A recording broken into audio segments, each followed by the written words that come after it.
sudah mau selingkuh, kira-kira dia akan memberitahukan semua secara jujur atau tidak? Itu dulu.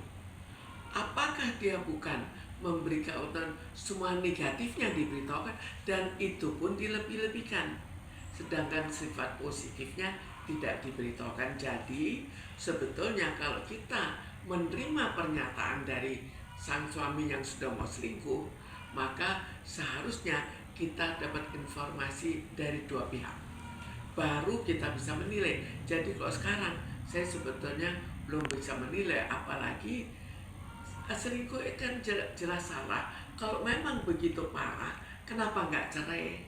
Kok harus selingkuh?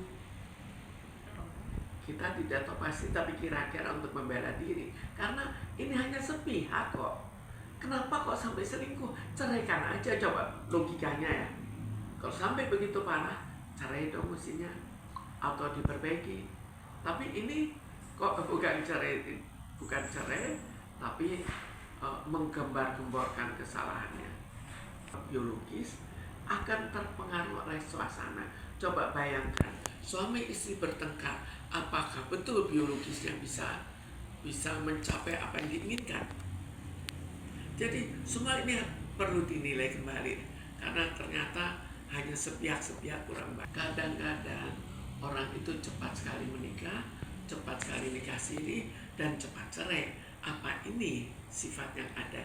Kita belum bisa memastikan, tapi itu perlu jadi bahan pertimbangan. Belum tahu persis. Jadi ini kan kita bayangkan ya, dalam keadaan begini, apa nggak banyak rekayasa yang akan diberikan, yang dipaparkan, beraninya mengikuti agamanya, sifatnya sesuai dengan sifat kemauan agama, atau barangkali agama hanya namanya tidak dihayati, hanya keluar saja kelihatan beragama.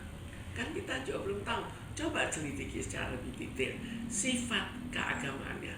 Apakah betul dia berkepribadian sesuai dengan yang diinginkan agama? Apakah betul mereka tidak tahu mereka salah? Kenapa harus diberitahukan lagi? Ya, mereka nggak peduli. Soal kesalahan kan orang tetap saja bisa. Saya salah, saya mencuri, tapi tetap mencuri. Atau mereka sebetulnya mencari popularitas, nggak tahu juga.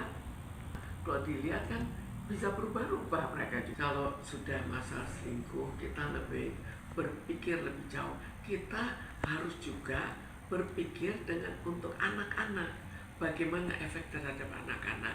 Dan apalagi kalau mengatakan beragama, apakah ini namanya beragama?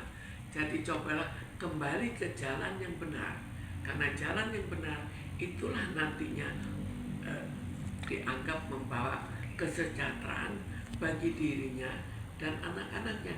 Jangan mau lihat senangnya saja, lihat juga efek terhadap keluarga, efek terhadap istri dan anak-anaknya, atau efek terhadap suami, terhadap orang tua. Semua ada dampak tersendiri.